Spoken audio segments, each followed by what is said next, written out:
자, 여러분 안녕하세요. 콕콕정교수 공인회계사 정성진 교수입니다.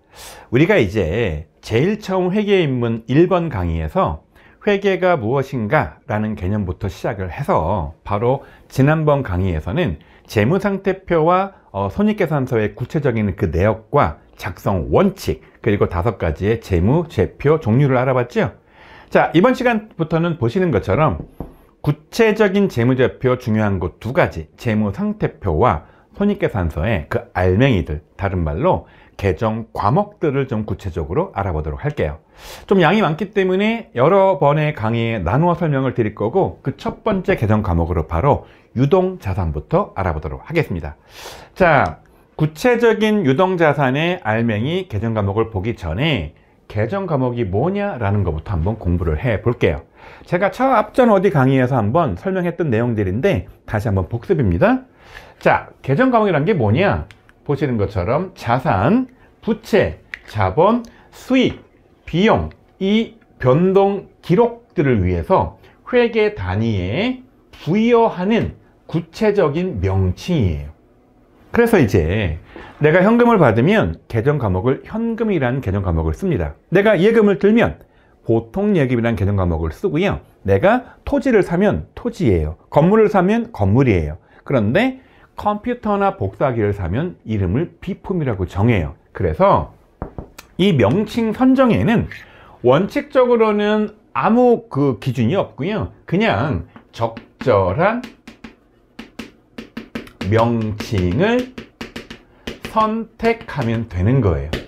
근데 여러분 아시는 것처럼 우리나라는 한자권에 기반해서 용어들을 만들다 보니 실무적으로는 한자에 기반한 계정 과목을 프로그램에 공통적으로 등록해서 쓰고 있고요. 현재 실무에서는 보시는 것처럼 자, K-랩이라는 프로그램과 더존이라는 프로그램을 제일 많이 이용을 하고 있고요. 자, 이제 제가 나중에 구체적으로 강의 드릴 전산회계 시험에서는 보시는 것처럼 K-랩이라는 프로그램을 쓰거든요. 이 프로그램들이 분계를 끊을 때마다 내가 이름을 정하는 게 아니라 프로그램에 등록된 계정 과목을 불러와요. 그래서 여기서 내가 필요한 계정 과목을 선택을 하면 되기 때문에, 다시 말하지만 이론적이에요. 이론적으로는 내가 이름을 마음대로 정할 수 있지만 보시는 것처럼 실무에서는 등록된 계정 과목을 쓰고 있고요. 이 더존이라는 프로그램과 이 K-랩이라는 프로그램은 거의 똑같은 계정 과목을 쓰고 있다. 여러분 이렇게 이해하시면 되고요. 제가 지금부터 설명드린 이 계정 과목들은 이 프로그램에 등록된 이름 기준으로 하는 겁니다. 다시 반복해서 말씀드리지만 이렇게만 꼭 해야 되는 건 아니에요. 내가 마음에 안 들면 얼마든지 바꿔서 쓸 수도 있긴 하지만 여러분 생각을 한번 해보세요. 이미 등록되어 있는데 뭘 바꾸게 그냥 갖다가 쓰면 되겠죠? 자, 그러면 프로그램에 어떻게 이 계정 과목들이 등록이 되어 있나 지금부터 한번 자세하게 알아보도록 할게요. 자, 여러분 제가 지금 화면에다가 다시 한번 재무상태표의 기본 구조를 띄워놨죠? 이미 공부한 내용이에요. 크게 자산, 부채, 자본에 대해서 회사 이름 적금의 위에다가 여기다가 이제 그 기준 날짜, 통상적으로는 연말이니까 12월 30일을 적어 놓고 해당 것들의 그 잔액들을 알려주는데, 첫 번째 유동자산, 비유동자산, 구분 기준 몇 년이라 그랬죠? 1년. 다시 부채도 유동부채, 비유동부채. 자본 안에 몇 개 있다 그랬죠? 5가지. 우리가 알아야 될 제일 중요한 거는 자본금과 이익잉여금이라 그랬죠? 이거 말고도 자본잉여금, 자본조정, 기타 포괄성의 누계들이 있는데, 다시 말씀드리지만 워낙 양이 많기 때문에 이번 강의에서는 유동자산에 들어가 있는 당좌자산과 재고자산을 좀 더 구체적으로 알아봐서 안에 어떤 항목들이 있는지 한번 보도록 할게요. 자, 첫 번째 이제 유동자산이에요. 말 그대로 유동은 회계 기간말 기준으로 얼마 안에 현금화가 가능한 것들을 말하는 겁니까? 여러분 얘는 당연히 1년이라 그랬죠? 자, 뭐 암기를 해야 되는 거긴 하지만 우리 상식에 1년 이상은 길다라는 느낌이 있으니까 여러분 요 1년 꼭 기억하시고요. 현금화가 된다는 가정인데 다시 이 안에는 뭐가 있는 겁니까? 첫 번째 당좌자산이 있어요.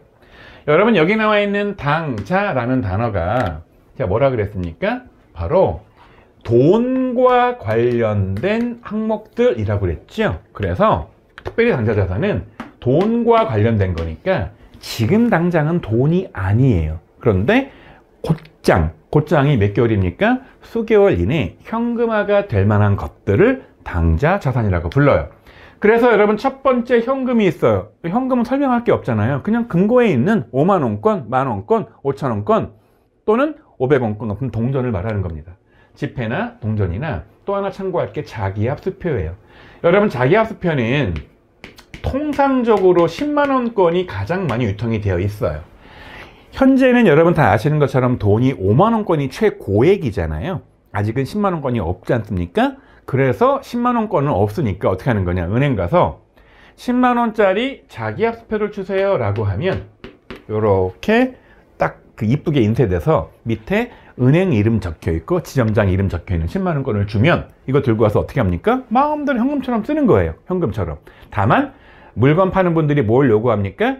뒤쪽에다가 이서라 그래가지고 자기의 전화, 그러니까 이름하고 주민번호 같은 것들을 적어주세요. 자, 이 정도 하면 마음대로 쓸 수 있지 않습니까? 그래서 자기압 수표도 현금의 범위에 들어가는 겁니다. 자, 또 하나 뭐냐? 보통 예금이야. 여러분 보통 예금은 이자가 없어. 다만 언제든지 입금 내지 출금이 가능해. 그래서 여러분들 다 계좌 하나씩 가지고 있지요. 이게 이제 입출금이 자유로운 보통 예금인 겁니다. 자, 또 하나 뭐가 있느냐? 당좌 예금이야. 여러분 이 당좌 자산과 당좌 예금 비슷한 용어잖아요. 이건 뭐냐? 보통 예금과 다르게요. 여기서 당좌 수표 대금이 지급되는 예금이에요. 자, 여러분 여기 내가 지금 당좌 수표 샘플을 집어넣어 놨는데요. 이게 마치 자기압 수표랑 비슷한 그런 구조인데, 여러분 왼쪽을 여러분 쫙 보니까 여기 뭐라고 되어 있습니까? 점점점점점 되어 있고 자를 수 있게 되어 있죠.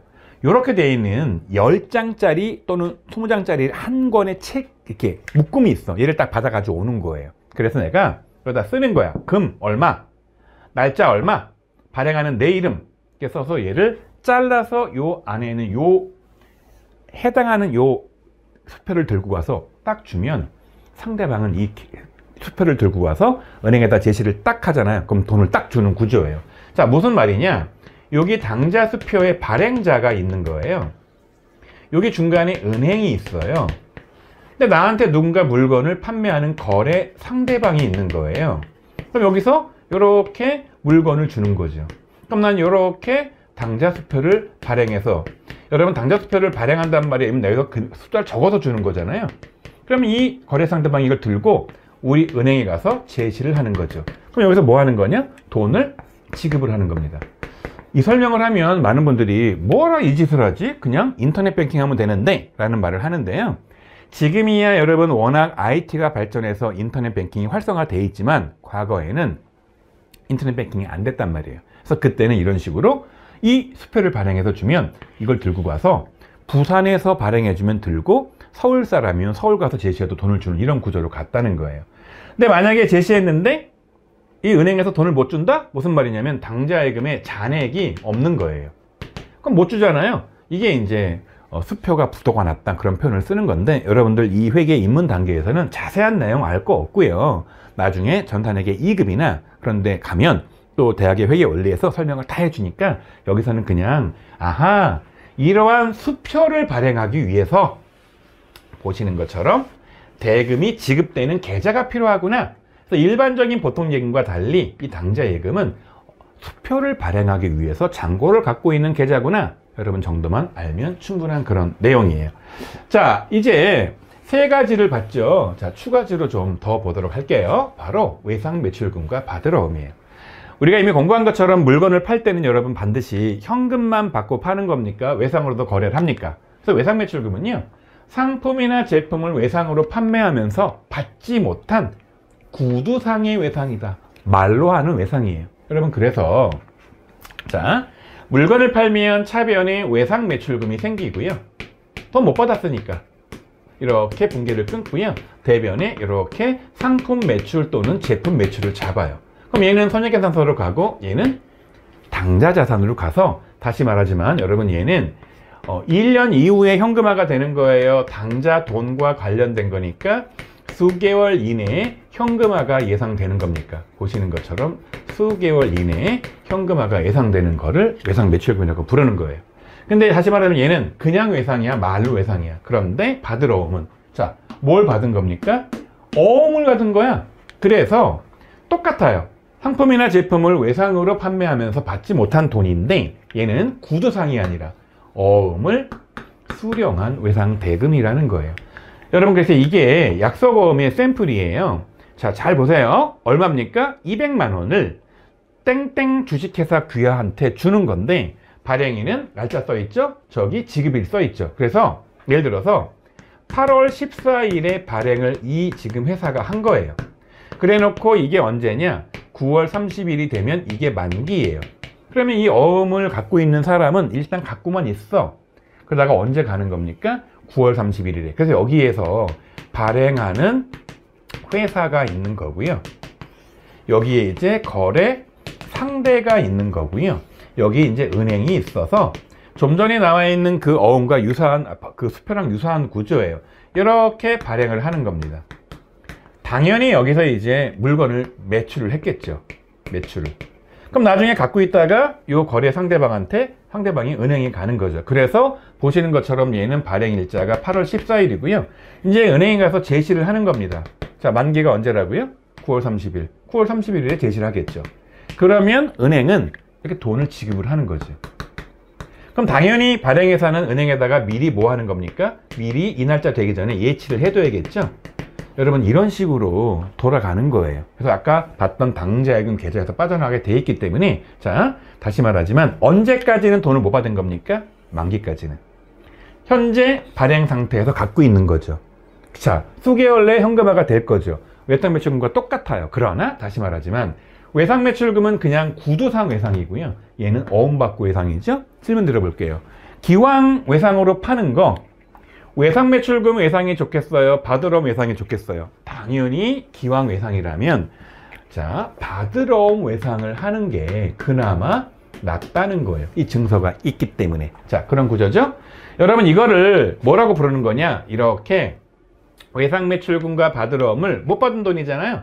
얘를 다른 말로 매출하고 못 받은 채권 돈이다 라고 해서 뭐라고 부른다고요? 이거를 특별히 매출 채권이라고 부른다. 뭐랑 뭐를? 외상매출금과 받으러옴을. 얘는 왜 못 받은 거다?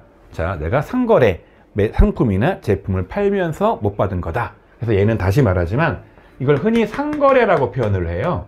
우리 회사가 뭐 하는 회사입니까? 상품 팔거나 제품 팔기 위한 회사잖아요. 그게 무슨 거래입니까? 상거래잖아요. 다시 정리할게요. 상거래상 받지 못한 돈 두 가지. 구두상 외상이 뭐다? 외상매출금. 자, 어음받고 외상이 뭐다? 받으러옴. 두 가지 뭐라고 부른다? 매출채권이라고 부른다는 겁니다. 자, 이렇게 공부한 지금까지 5가지 받으러옴까지 자산들이, 유동자산들이 있었잖아요. 관련된 문제 하나 풀어보겠습니다. 자, 전산회계 2급에 출제되었던 문제이고요. 다음의 대화에서 박대리의 답변을 분개하는 경우에 대변 개정 과목에 대한 항목으로 옳은 것은 그랬습니다. 박대리님, 매출처 대한상점에 대한 외상대금을 받았습니까? 자, 박대리 대답이에요. 네, 외상대금 100만 원이 당사 보통예금 계좌에 입금된 것을 확인했습니다. 지금 누구고 물어본 겁니까? 박대리. 박대리 여기 있네요. 자, 보통예금으로 외상대금이 100만 원 입금됐대요. 그럼 차변에 뭘 잡는 겁니까? 보통예금을 이렇게 100만 원을 잡아야죠. 그럼 여러분, 여기 100만 원이 뭐가 없어졌을까요? 내가 돈을 받을 권리인데 보시는 것처럼 외상대금이래. 그럼 여기 뭐가 와야 되는 겁니까? 여기 외상매출금이 와야겠죠. 차변에 있었더라면 수개월 이내에 받을 돈이었는데 받아서 없어졌으니까 자산을 줄여야 되니까 어디를 보냅니까? 대변으로 보내야 되니까 보시는 것처럼 외상매출금이 되는 거예요. 자, 공부했던 내용 하나만 더 풀어보도록 할게요. 자, 보시는 것처럼 주항공의 수정후 잔액시산표의 일부이다. 매출채권은 얼마냐? 여러분, 매출채권은 뭘 말하는 게 매출채권이라 그랬죠? 상품이나 제품을 팔고 못 받은 돈이라 그랬죠? 여기에는 크게 구두로 못 받은 돈, 말로 외상하는 외상매출금이 있고 또 하나 뭐 있다 그랬죠? 어음받고 외상하는 금액이 있다 그랬죠? 그래서 받으러옴과 외상매출금 두 개의 잔액을 물어보는 문제입니다. 자, 보시는 것처럼 여기 쫙 보니까 외상매출금 잔액이 얼마예요? 외상매출금 잔액은 300만 원이고요. 받으러옴 잔액은 얼마입니까? 250만 원이죠. 따라서 300만 원과 250만 원의 합계는 550만 원이 되기 때문에 물건 팔고 못 받은 돈은 얼마다? 보시는 것처럼 550만 원이 정답이 되겠습니다. 자, 우리가 좀 전에 받으러 온까지 봤죠? 추가적인 당좌 자산 좀 알아볼게요. 자, 다음은 미수금이에요. 자, 여러분 느낌상 미수금, 이 미가 뭡니까? 자, 수는 받을인데 미는 아니라는 거죠. 그러니까 못 받은 돈이라는 거예요. 무슨 얘기냐? 내가 받을 돈이 있는데 못 받았다는 거예요. 좀 전에 봤던 외상매출금 받으러 온과 유사한 단어인데, 보시는 것처럼 얘는 뭐라고 써 있습니까? 본연의 상거래 이외 거래라는 겁니다. 여기서 받지 못한 돈이야. 즉 아까 말씀드린 것처럼 상거래는 두 가지가 있습니다. 하나는 일반적으로 사다가 파는 상품이 있고, 또 하나는 제품이 있는데, 상품 매출과 제품 매출을 하고 이 거래를 뭐라고 부르는 겁니까? 상거래라고 불렀죠. 근데 이거 이외의 거래를 받지 못한 돈, 예를 들면 어떤 거냐, 사용하던 기계나 트럭 같은 것들 판매하고 받지 못한 돈이에요. 여러분 질문 드려볼게요. 기계나 트럭을 팔면 지금 이 회사가 기계 파는 회사거나 트럭 파는 회사를 말하는 게 아니에요. 예를 들면 이 회사가, 예를 들면 분필 제조업이다. 지금 제가 분필을 쓰고 있지 않습니까? 이게 이제 세종이라는 어떤 회사가 만든 그 분필인데, 그 회사가 분필 제조업이잖아요. 근데 그 회사도 보시는 것처럼 안에 기계가 있을 거 아닙니까? 트럭이 있을 거 아닙니까? 이게 쓰다가 너무 이제 낡았으니까 팔아버리고 새로운 기계나 트럭을 사는 과정에서 이걸 팔았는데 돈이 안 들어와. 그럼 분필 제조업에 있어서는 기계를 팔거나 차량을 판매를 하면, 여러분 이 분필을 만드는 회사 입장에서는 기계나 차량 판매가 이게 자기의 상거래예요, 상거래 이외예요. 당연히 상거래 이외죠. 따라서 이런 회사가 받지 못한 돈은 뭘로 처리하는 겁니까? 미수금 처리하기 때문에, 자, 분계를 끊어보면 돈 못 받았다? 당연히 미수금이 차변에 잡힐 거고요. 여기 뭐가 들어가는 거냐? 판매한 차량 운반구가 이렇게 나가고요. 내가 사온 거보다 돈 받는 금액이 딱 맞으면 이렇게 분계를 하면 되기 때문에, 여기 잡히는 건 다시 말하지만 외상 매출금을 잡으면 안 된다는 거예요. 그래서 정리하면 매출 채권인 상거래 관련이고요, 미수금은 상거래 이외 관련이기 때문에 여기 뭐가 오는 겁니까? 매출 채권에는 외상 매출금 하고요, 받을 어음이 오는 거고요. 상거래 아닌 걸로 받지 못한 것들은 다 무슨 처리하는 겁니까? 여러분 얘는 미수금 처리를 해야 되니까 여기에는 미수금이 온다, 이런 구조가 되는 거예요. 자, 근데 제가 한번 가정을 한번 해볼게요. 만약에 이게 분필 제조업이 아니라 가정을 할게요. 진짜 이 회사가 뭐한 회사냐? 만약에 기계를 만들어 파는 회사인 거예요. 여러분 그러면, 자, 이 회사가 기계를 판매하는 회사면 기계를 판매한 거예요. 이 기계는 뭐가 되는 겁니까? 여러분 얘는 재고 자산이 되는 거예요. 왜? 기계를 파는 회사니까 이걸 팔 거잖아요. 그럼 여러분 여기서 못 받은 돈은 뭐가 되는 겁니까? 그때 외상 매출금이 되는 거죠. 여러분 따라서 본래 파는 게 무엇인가에 따라서 업종이 바뀌지 않습니까? 본래 파는 거 팔고 못 받은 거는 외상 매출금이지만, 다시 말하지만 분필 만드는 회사가 기계를 팔아? 그럼 그 기계는 본래 상거래가 아니잖아요. 그리고 못 받은 돈은 뭐라는 겁니까? 미수금이다. 그럼 이렇게 이해하시면 돼요. 외우지 마시고 한번 이해하신 다음에, 자, 지금부터 관련된 문제 하나 풀어볼게요. 자, FAT 2급에 출제가 되었던 문제인데요. 선생님의 질문에 올바른 답변을 한 사람은 누구냐라는 겁니다. 자, 선생님이 뭐라 그러셨냐? 업무용 비품을 처분하고 대금을 1개월 후에 받기로 할 경우 차변에 기입될 개정 과목은 뭐냐라는 겁니다. 자, 여러분 딱 보면 미수금이 있고 받으러금이 있고 보통예금이 있고 외상매출금이 있고, 당연히 보통예금 유시지는 답이 아닌 거고요. 다시 말하지만 얘는 상거래인가요? 상거래 이외인가요? 당연히 업무용 비품이니까 업무용이잖아요. 비품을 팔고 못 받는 거잖아요. 따라서 상거래 이외이니까 얘는 무슨 처리하는 겁니까? 미수금이 맞으니까, 자, 정답은 누가 되는 겁니까? 강모연 1번이 정답이 되는 거겠죠? 자, 여기까지 알아봤죠? 추가적인 당좌자산 뭐가 있을까? 볼게요. 자, 다음은 바로 유가증권이에요. 한자인데 좀 어렵죠. 유가는 가치가 있다라는 거죠. 증권은 어떤 종이 조각을 말하는 거거든요. 그래서 종이 조각인데 가치가 있는 유가증권, 여러분 여기에는 두 가지가 있어. 재산적 가치가 있는 유가증권 두 가지가 있는 게, 하나는 주식이 있고 하나는 채권이 있어요. 주식은 주주로서 투자를 하는 거라서 내가 투자한 회사가 망하면 끝나버리는 거고, 이익이 나면 이익도 돌려받고 주식을 팔 수가 있어요. 채권은 투자한 게 아니야. 돈을 빌려준 거야. 그러니까 나중에 원금도 회수하고 거기에 약정된 이자만 받으면 되겠죠. 이렇게 다 주식과 채권이 이렇게 종이로 나오거든요. 그래서 가치 있는 종이 조각이다 유가증권이라고 말하는데, 여기에는 크게 세 가지로 분류가 가능해요. 첫 번째는 단기 매매 증권이에요.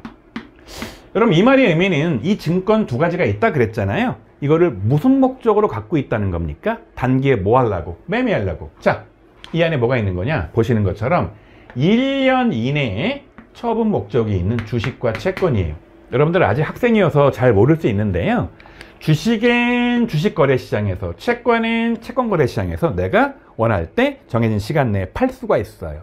그래서 주식도 팔 수 있고 채권도 팔 수가 있고, 다만 다시 말하지만 이름이 단기 매매니까 몇 년 이내에 팔 목적으로 취득했다는 겁니까? 1년 이내에.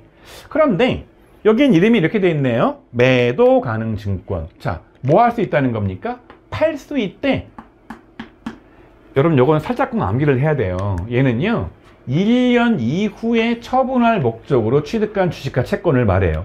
근데 저한테 이런 질문을 할 수가 있죠. 근데 왜 1년 이후인데 매도 가능이라고 이름을 정했나요? 자, 이건 내가 정한 게 아니니까 살짝쿵 암기가 필요해요. 제 개인적인 생각으로는 매도 가능이란 단어가 매도가 가능하니까 빨랑 팔겠다는 뜻이에요? 처분 가능하지만 좀 여유 있게 팔겠다는 뜻이에요? 여유 있게 팔겠다는 뜻이죠. 그래서 실무에서도 그냥 막 정하는 게 아니라 대학 교수님들이나 학자들이 이름을 좀 정하는 걸 참고해서 정하거든요. 그래서 학자들이 1년 이내에 팔 거는 단기 매매라고 이름을 정하고, 1년 이후에 팔 것들은 매도 가능이라고 여유 있게 이름을 정해서 이런 이름이 정해졌다 정도만 여러분 아시고 외우면 되겠죠? 그 다음 만기 보유. 자, 만기까지 뭐 하겠다는 겁니까? 보유하겠다는 거죠. 근데 여러분, 여기서 만기라는 단어는 주식과 관련된 단어일까요? 채권과 관련된 단어일까요? 느낌상 이거 암기할 필요가 없어. 주식을 내가 투자했는데 무슨 만기가 있어. 그냥 투자하는 거지. 회수 마음먹을 때 팔면 되겠지. 1년 이내에 단기 매매, 1년 이후에 매도 가능. 근데 채권은요, 여러분 나중에 회계 원리를 공부하거나 전산회계 1급을 공부해보면 알겠지만 만기를 두고 발행을 합니다. 그래서 이 채권, 이 종이 조각은 만기가 1년이에요. 1년 이후에 무조건 상환되는 조건이니까 만기란 단어는 어디에서만 나오는 거다? 채권에서만 나오기 때문에 보시는 것처럼 만기까지 보유할 목적이 있는 뭐만 해당하는 거다? 채권이다. 여러분 이렇게 이해하면 되고요. 여러분 따라서 만기 보유 증권은 일반적으로 좀 장기성이 많겠죠? 그런 구조인데, 자, 그런 구조로 가는 겁니다. 자, 우리가 지금 유가증권 세 가지 종류를 공부했죠? 첫 번째 단기 매매, 두 번째 매도 가능, 세 번째 만기 보유. 자, 관련된 문제 하나 풀어볼게요. 자, FAT 2급 문제입니다. 다음 중 단기 시세 차익 목적 으로 시장성 있는 주식을 취득한 경우에 가장 적합한 계정 과목은 뭐냐? 어차피 여러분 지분법 적용 주식은 배운 적도 없고요. 만기 보유 증권은 만기까지 가야 되는 거고, 매도 가능은 1년 이후니까 1년 이내에 팔아먹을 그 주식과 채권을 뭐라고 부르는 겁니까? 이렇게 단기 매매라고 부르는 거죠. 자, 이 문제 풀어봤으니까 이제 추가적인 계정 과목, 바로 단기 대금 좀 볼게요. 자, 느낌상 여러분 대여금은 뭐 하는 겁니까? 대여가 뭐예요? 빌려주는 거지. 근데 몇 년 안에 받을 목적이 있는 겁니까? 1년 이내에 회수할 목적으로 빌려준 돈을 단기 대여금이라고 불러서 1년 이내 회수 조건으로 빌려준 돈을 말하는 겁니다. 선급금, 선급이 뭐예요? 선, 미리 선, 급, 줄급, 미리 준 돈이래. 이게 뭔 얘기예요?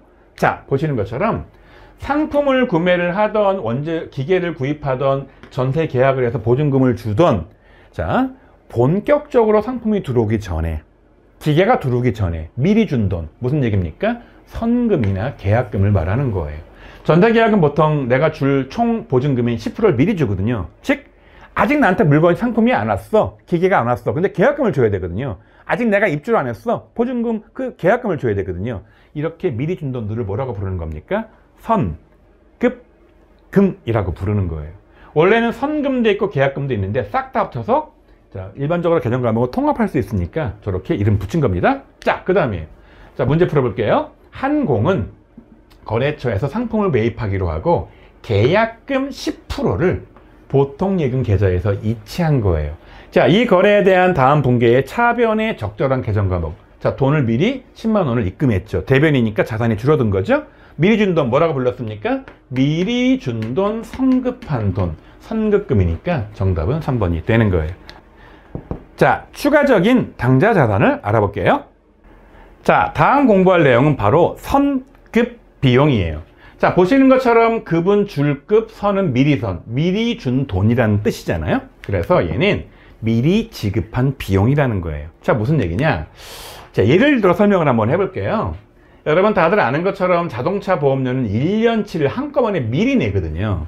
그래서 만약에 내가 보시는 것처럼 2026년도 11월 1일자에 1년치를 미리 보험료를 내는 거예요. 그럼 어떻게 되는 거냐? 12만 원이죠? 여러분 1년치가 12만 원이니까 한 달에 얼마입니까? 한 달에 1만 원을 내는 그런 꼴이지 않습니까? 근데 우리나라 보험 제도는 한 달치 1만 원, 또 한 달치 1만 원 이런 식으로 매달 내는 그런 구조가 아니라요. 여기 써 있는 것처럼 그냥 1년치를 미리 선급합니다. 자, 이런 그림이 되는 거예요. 여기 2026 11월 1일이 여기 있죠? 이 날짜에 있고 이제 12월 말이 여기 있죠? 그리고 여기 이제 그 다음 연도 끝나는 10월 31일이 있어요. 1년치를 한 방에 미리 낸다는 거예요. 그럼 어떤 일이 벌어지느냐? 요때 결산을 해야 돼. 결산. 요 시점에 결산.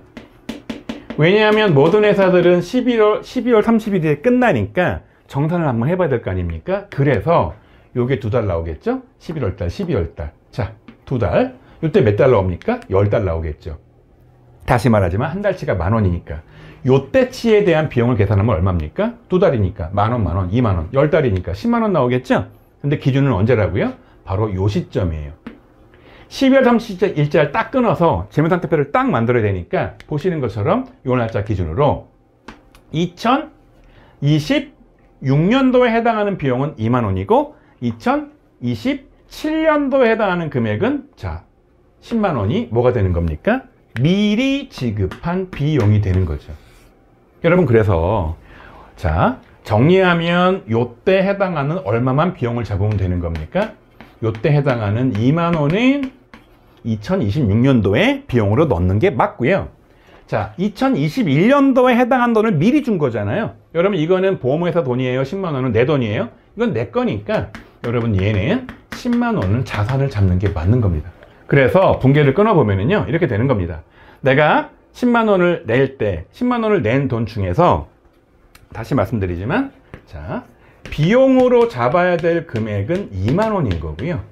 내 거 자산으로 잡아야 될 돈은 8만원이 생겼으니까 여러분 얘는 어디를 보내는 겁니까? 얘는 손익계산서를 보내서 여기에 손익계산서입니다.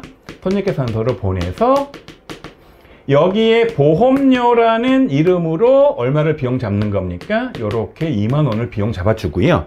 다시 말하지만 이 마이너스가 비용이란 뜻입니다. 그 괄호가 마이너스란 뜻이니까 비용입니다. 그런 다음에 여기는 8만원을 어떻게 하는 거냐? 요렇게 재무상태표를 만들어서 여기에 유동자산 안에 미리 준 비용, 선급 비용이라는 이름으로 요렇게 8만원을 잡아놔야 되는 거예요. 이게 바로 재무상태표죠? 그래서 얘를 딱 보면 알 수 있는 겁니다. 아하, 당해년도에 비용 잡은 금액이 2만원이고 자산으로 잡아놓은 돈이 8만원이구나 이렇게 알 수 있죠? 여기서 주의할 거 이름이 헷갈려. 이름이 뭐라고 되어 있습니까? 비용이잖아요.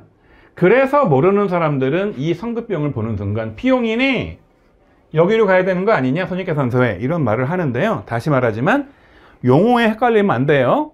선급비용은 이름만 비용이 붙어 있지 얘는 뭐라는 겁니까? 자산 중에서도 바로 다음 연도 되면 10개월 만에 현금화가 될 거잖아요. 1년 이내에 현금화가 되니까 얘는 유동자산 중에 한 종류다. 여러분 이렇게 이해하시면 되는 겁니다. 조금 난도가 있는 내용이지만 선급비용은 이렇게 잘 한번 이해를 해서 요거 좀 특별히 주의하라 그랬죠. 제가 이름이 비용이 들어있더라도 쟤는 비용이 아니고 뭐다? 자산이라는 겁니다. 유동자산이야 비유동이에요? 어차피 1년 중에 10개월밖에 안 남았기 때문에 1년 이내에 현금화가 되니까 유동자산 중에 한 종류다. 그렇게 아셔야 되는 겁니다. 자, 다음 내용 볼까요? 자, 이제 두 번째 유동자산에 해당하는 바로 재고자산이에요.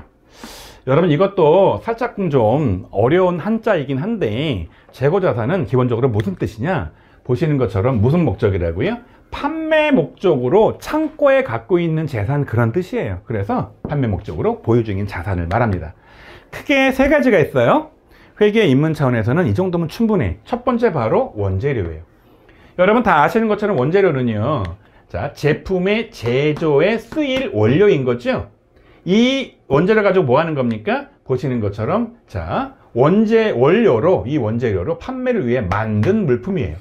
그런데 위에 있는 것처럼 상품은요, 내가 판매 위해서 구입한 완제품이에요. 그래서 일반적인 회사들은 상품을 팔거나 제품을 팝니다. 다시 정리해요. 상품은 내가 만든 거에 갖다 파는 거예요. 갖다 파는 거죠. 제품은요, 내가 만든 거예요. 그러니까 필히 제품 만드는 회사는 모두 같이 있을까요? 원재료도 같이 있겠죠. 이 정도만 여러분 구별하면 충분하고요. 자, 여기서 주의할 거 바로 재고자산과 유형자산의 차이인데요. 자, 유형자산에 대해서는 제가 다음번 강의에 자세히 공부를 하겠지만, 자, 앞쪽에 공부를 했죠. 유형자산이 뭡니까? 형태가 있다는 거죠. 자, 재고자산은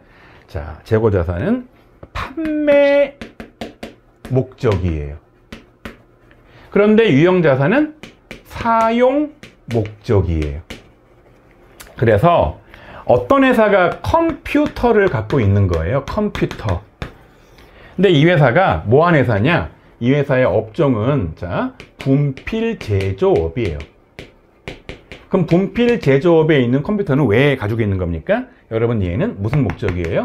사용 목적이죠. 그러니까 얘는 뭐가 되는 겁니까? 유형자산이 되는 거죠. 그런데 만약에 이 회사가 분필 제조업이 아니에요. 이 회사가 만약에 컴퓨터 제조용이다. 컴퓨터를 판매하는 회사다. 컴퓨터 판매.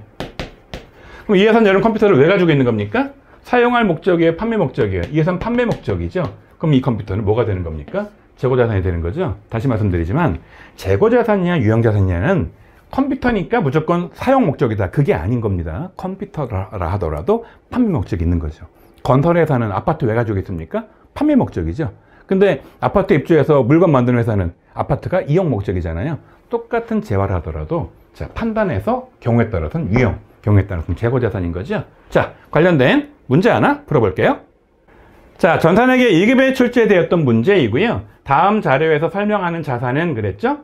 정상적인 영업활동에서 판매를 위하여 보유하거나 생산 과정에 있는 자산 및 생산 또는 서비스 제공 과정에서 투입될 상품이나 원재료 형태를 존재하는 자산은 뭐냐?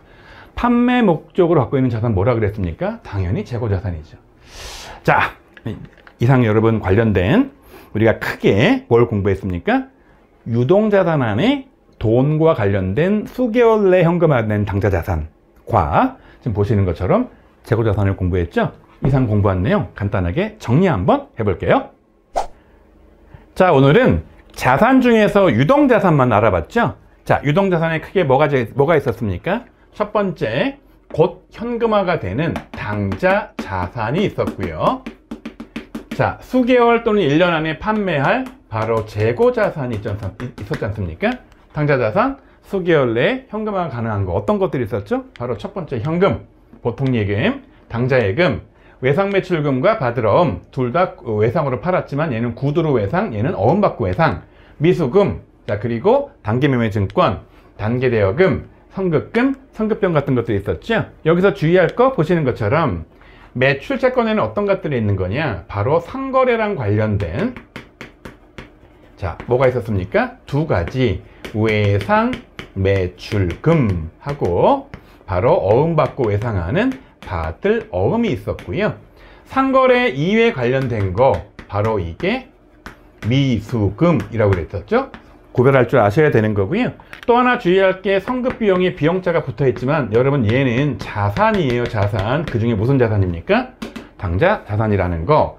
또 하나 재고자산 세 가지가 있었죠. 원재료, 제품, 상품이 있었는데 상품은 사다가 판매하는 걸 바로 상품이라고 불렀고요. 제품은 내가 제조, 직접 만들어서 판매하는 걸 바로 제품이라고 불렀죠. 자, 여러분 고생하셨고요. 다음 시간에 추가적인 개정 과목 설명으로 만나 뵙도록 할게요.